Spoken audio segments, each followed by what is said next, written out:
नऊवार साडी परिधान केली, नुसती नेसली नाही तर माझ्या जगाच्या मालकानं डोक्यावर पदर घेतला. बहिणी हो, कोणा पडेल ते लिहिल्या. अगो तुम्ही सांगशात अगं आमना किडा पाडी घ्या माय जाणतो न कडक पुढी जायला ते डोक्यावर टाकल्या, चेक करल्या ना डोक्यावर पदर. कारण मला बोलणं कत कत जाई बहिणी म्हणून डोक्यावर पदर लिहिल्या. तुम्हाला पाय पडत सोन चिडी सोन पण पदर लिहिल्या. आणि पदरनी बोलते किंमत शे हो बाबा, भयान किंमत शे पदरनी. काय माहित शे का, आपला हिंदू धर्माना नियम आहे डोक्यावर पदर. डोक्यावर पदर आलेल्या अतिथींचा आदर, सासू सासऱ्यांची कदर आणि पतीच्या सेवेला हजर, तिलाच म्हणावं इंडियन मदर. प्रत्येक बाईनं डोक्यावर पदर घेतला पाहिजे. हा, डोक्यावर ना पदरनी इथली इज्जत वाढस ना बहिणीवर. समजा तुम्हाला घरमाने साडी कितला नाही, 200 400 500 600 रुपयांनी साडी वय. समजा 600 रुपयांनी साडी, सहावार साडी 600 रुपयांनी, 6 मीटरनी साडी 600 रुपयांनी. मीटर कितला पडणं बापू बाबा? 100 रुपयाले. पदर कितला मीटर ना राज बहिणीसवन? एकच मीटर ना, म्हणजे तो कितला नाही 100 रुपया नाही. पण 100 रुपयाना पदर जर डोक्यावर आहे ना बसेल म्हणा टोपीवाला बाबा आहेत ना त्या इकडे बसेल देखा, 100 रुपयाना पदर आहे पण तो जो डोक्यावर आहे ना टोपीवाला बाबा तुम्हाला बापनी करोड रुपयांनी इज्जत वाढाय टाकतस. खोटे ना माय रे राई पोरण, काय वयन शेवो, काय संस्कार आहे. डोक्यावर ना पदर सुद्धा पडू देत नाही. हा म्हणजे डोक्यावर पदर टाकलो आणि जिथला डोक्यावर पदर आहे ना तिथली बाई सुंदर दिकस. तुमले वाटस तू गैरसमज आहे. डोक्यावर पदर देखा ना मला असं वाटस ना बापरे बापरे साक्षात नांदुरीगडनी मालकी न जिरायनी बो असं वाटत. आणि बिगर पदरनी बाईल तर का असं वाटत ना हो म्हणा बापरे चुरड कधी फिरायनी रे म्हणजे डोक्यावर पदर टाकलो म्हणे. हो डोक्याना पदरनी बोलते किंमत. अहो सोप्या सोप्या गोष्टी आहेत ना. आपल्या मायबापांची इज्जत वाढवायच्यासाठी तेवढं करायला पाहिजे बायांनी. मला सांगा पदर लेवा एखादी बहीण काय नुकसान होईल का? चला बुवा आमना देवबाना फाटावर पदर लेता लेता छत होतीत बाया मरी घ्यात मारा त्या आमना जीव घाबराचा असं काय होईल का? तसं काही घटना घडेल नाही ना. मग काय पदर लेवाना कंटाळा करू. अरे या म्हणे माया देखील या वयस्कर आहेत 50 60 70 ना पुढे बजेट आहेत.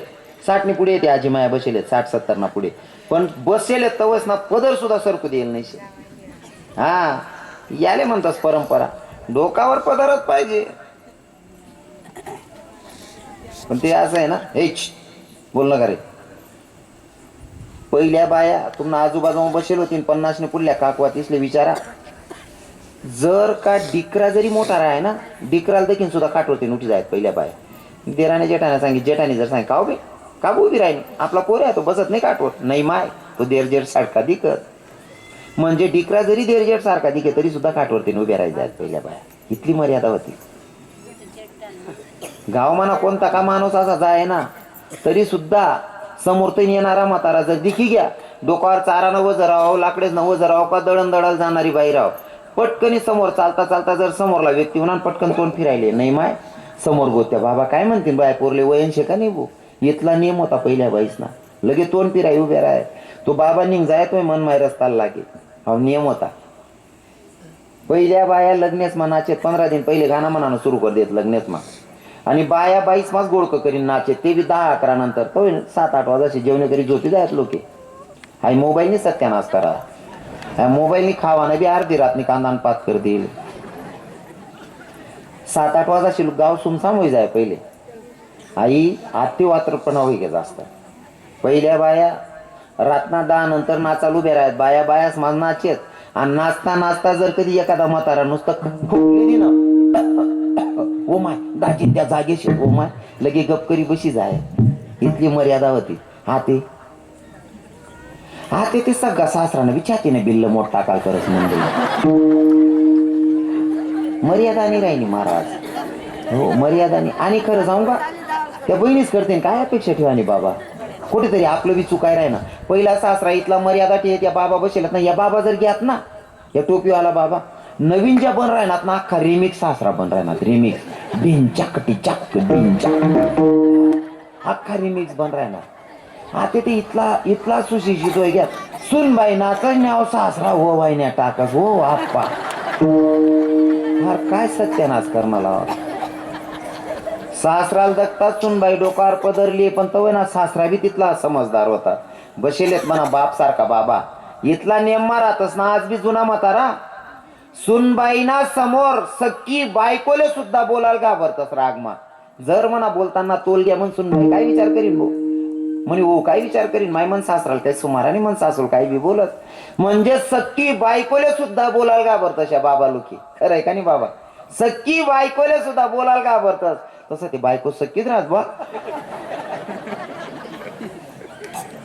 सक्की बायकोले बोलायला घाबरत म्हणून सुनबाई काय विचार करीन म्हणशीन त्या सुनबाई बी पटकन डोकार पदरले तीस आतेच्या वैरानात ना त्या रिमिक्स सासरा येतात घरमा सुनबाई कामावर साव भाऊ इथंची चड्डी घाले फिरस हो भाऊ तू चड्डीनं माप तरी वाढाव रे काका आई इथंची चड्डी घालायची पण कस काय पदर बिलीर तुल दकीच नाही ज्ञाना गंधा मारतो गंधा विठल विठल खरं तर जुनं काहीच राहील नाही ते पहिला नियम होतात महाराज इतका नियम होतात ना पोरगी देखाल जर पाहुणावनात तरी नवरीनी माय बाहेर निघे नाही पोऱ्यान तोंडा खाली सांगी जाऊ जुन्या बाईशनी 50 वय मायत 50 पुढे एक बी काकूनी सांगू मला असं तुम्ही जवळ दाखल जायला होतात असं कोणी शेका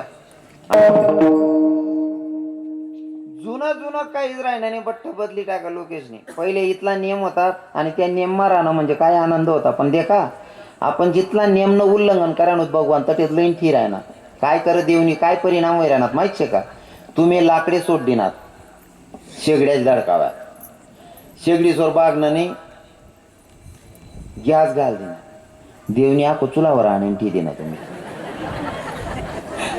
हा त्यांना विरुद्ध मग जावा नाही जुनं ते सोनं राहा हा अजिबात नानमा पडा नाही पहिले 30-32 ना उन्हाळा 35 पर्यंत ना उन्हाळा मला दाखव पण ना चांगला आठस 32 पर्यंत ना 32-35 ना उन्हाळा मा आपण इथला 150 आहेत आपण पंखा काढा मग देवनी 35 वर न 40 वर लई आपण कूलर काढा कूलर काढताच त्यांनी 45 ना टकोरा दिदी ना ती एशिया काढ्या अरे तो 50 वर पोची घ्या रे काका हो तुम्ही त्यांना विरुद्ध मग जाऊ नका त्यांना विरुद्ध मग फॉर्म भरणं म्हणजे सरळ सरळ आपण स्वतः तंगड्या तरी उपटिले नाही जुनं तेच सोनशे हा जुनं तेच सोनशे पहिलं जे सांगसू ना मी जे दाखलपणे ते केलशे ना ते पक्क याद ठेवले बापू बाबा तुमले ते माहीतच आहे आपण दाखलपण जे देखील शे ना म्हणा बचपन अख्खं याद आहे माले पहिला काय नियम होतात आणि मी जुना म्हातारास मग जास्त बटस कारण त्यास मग बशीसनी मुकलं शिकायला भेटस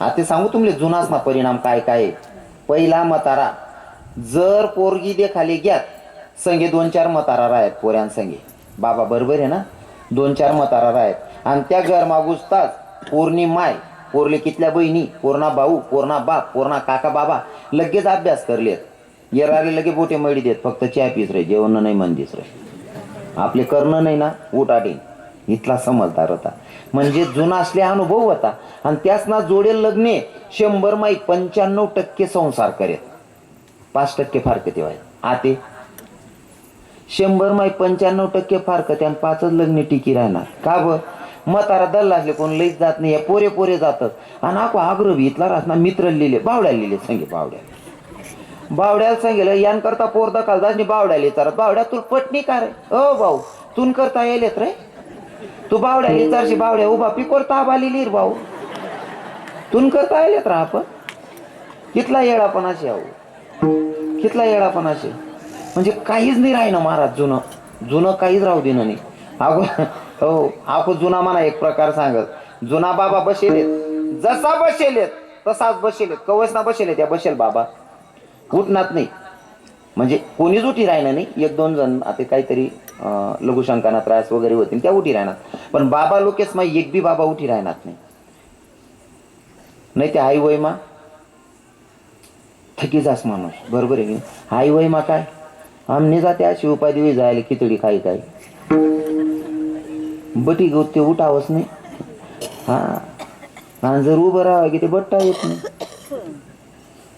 पण जुना बाबा लोकेच नाही देखील बैठक सुद्धा अजून सुद्धा मान ताट करीन बसेल शेतात का बरं जुनं खायचे हा खावाली बी चांगलं होतं पहिले त्यासले इतारा त्यास ना मायबाप काय खावाडे भाजी जर सरी गई दुपारले काय करेत बाबा काला मोड देत भाजी भाकर राव पोळी राव काला मोड देत गुई चुरी देत तेल टाक देत खाय भाऊ गुई तेल ना काला असा दानगला म्हातारा हाते जर भाजी सरी गई का हाते ना पुरेशले या माया मॅगी बनाई देते हो माडी तू त्याला खावाडशी मॅगी तू दे ना आगी चांगलं खावाडत जाय ना काकू चांगलं खावाड त्याले तू कुशाल मॅगी खावाड काय ताकद राहते पोरीस मा. Widal Widal Vitthal Vitthal Widal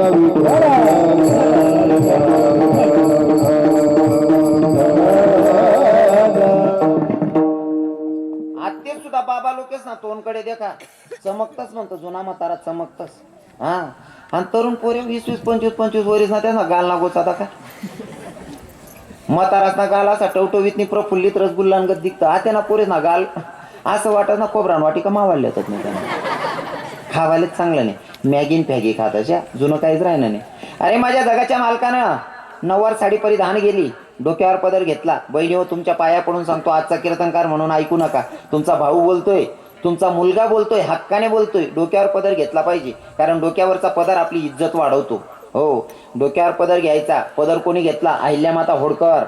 मंदिरातले देव जीवन बसून ठेवले ना जेवढं राजे छत्रपती शिवरायांना श्रेय जातं तेवढंच अहिल्यादेवी होळकरांना पण जातं. पण अहिल्यादेवीचा एखादा फोटो दाखवा बिनपदराचा.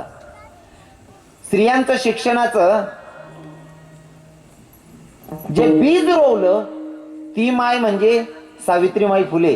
सावित्रीमाई फुलेंचा एखादा फोटो दाखवा मला बिनपदराचा हाय का. अजिबात नाही. राजे छत्रपती शिवरायांची माय जिजाऊ साहेब एखादा पदर पडेल फोटो देखील शका अजिबात नाही. पदर नाही पडू दे ना पहिल्या बाईसनी. ते जर देखील नाही बाकी नाही तरुण बहिणी सांगतील महाराज तुम्ही बोलता जुनं सांगा ना ते आम्ही काय देखील नाही. ठीक आहे ना. आज तेच थोडा वर्ष पहिले आपल्या कानादेशनी बाई आपला कानादेशनी कन्या राष्ट्रपती वहिनी होती. काय नाव प्रतिभाताई पाटील. आपला कानादेशनी पोरगी आपला कानादेशनी बाई राष्ट्रपती वैगी. पण एखादा फोटो दाखवा द्या बिगर पदर ना शेका कोणी देखील का एखादा फोटो अजिबात नाही. राष्ट्रपती वैगी तरी डोक्यावर ना पदर पडू दिना नाही. आणि मन बहीण बचत गटनी मिटिंगले जाते पोलो तीर पाकोसस व काकू तू पदरले व बहीण तू खिचडी वाटस ओ सांगू काकू. अरे राष्ट्रपती पदरले न्याय बहीण बचत गटनी मिटिंगले जाते पोलो तीर पाकोस भानड सुरू. तेवढं बरं देव म्हणा त्याच्या बायाने दाव विडल विडल. त्याच्या मालकाने डोक्यावर पदर घेतला गावात प्रवेश केला दर्जाचा. आणि पहिल्या बायांचा अजून एक नियम मायरमा बाप कितला बी श्रीमंत वय कितला बी मागण्या चप्पल लिहेल होतीन. गाव मागुसान टाइमले पहिल्या बाया पायमाना चप्पल हात मादर येत. जुन्या बाईसले विचारा जुना बाबा बसेले त्यासले अनुभव होईल. कितला बी श्रीमंतनी अंडेर होई गाव मागुसान टाइमले दर्जा येतात पायमाना चप्पल हात माली. तुम्ही भले दर्जा माईसनी पायमाना चप्पल हात माना काल्या बहिणी झोन पण कमीत कमी किचन रूम मध्ये तरी घालीन रांधू नका हो ताईस. पायातली चप्पल हातात घेतली माझ्या जगाच्या मालकानं. पायातली चप्पल हातात घेतली चोखा मेळ्याच्या दारात गेल्याच्या नंतर दरवाजावर थाप टाकली आवाज दिला वहिनी अगं दरवाजा उघड ना. आवाज दिला माझ्या चोखोबाच्या पत्नीला वहिनी उघडा दार. अगं दरवाजा उघड मी आली म्हणले. चोखोबाच्या पत्नीनं सोयराबाईनं दरवाजा उघडला. माहीतच नाही विटेवरचा मालक ननीनबाईच्या रूपात आलेल्या माझ्या भगवंताला घरात प्रवेश आहे. 28 दिवस पर्यंत चोखा मेळ्याच्या घरातली कामं धंदा केली धुणं भांडी केली. चोखोबाच्या बायकोचं बाळण पण पूर्ण आवरलं महाराज. आणि भगवंत चोखा मेळा यायच्या आधी सांगितलं वहिनी मला जावं लागणार आहे निघावं लागणार आहे. आणि भगवंत निघाले. पण किती दिवस काम केलं 28 दिवस पर्यंत चोखा मेळ्याच्या घरामध्ये कामधंदा केली महाराज.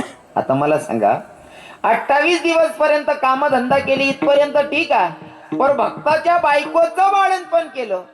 महिला मातांना आणि वयस्कर बाबांना समजेल माझं बोलणं. बाई जर रजस्वला असेल मासिक धर्म असेल पाया पडून माफी मागून बोलतो पण स्पष्ट करण्यासाठी बोलावं लागतंय. रजस्वला स्त्री असेल तर तिला कमीत कमी 4 दिवस मंदिरात प्रवेश नाहीये. बरोबर आहे ना बहिणी हो. मंदिरात रजस्वला स्त्रीला 4 दिवस प्रवेश नाहीये. मूर्ती आपला भाव चांगला आहे आपण मूर्तीची प्राण प्रतिष्ठा करतो म्हणून तिच्यात प्राण आलेला आहे आपला भाव आहे. पण नास्तिक लोकांच्या नजरेनं जर बघितलं तर मूर्ती दगडाची आहे. पण दगडाच्या मूर्तीच्या समोर रजस्वला स्त्रीला 4 दिवस जायला चालत नाही. अरे माझा विटेवरचा मालक दगडाची मूर्ती आहे तरी 4 दिवस बाईला जाऊ देत नाही. पण माझा विटेवरचा मालक भक्ताच्या बायकोचं बाळण पण करतो महाराज. किती खालच्या स्तराला उतरतो भक्ताची भक्ती बघून नाही का.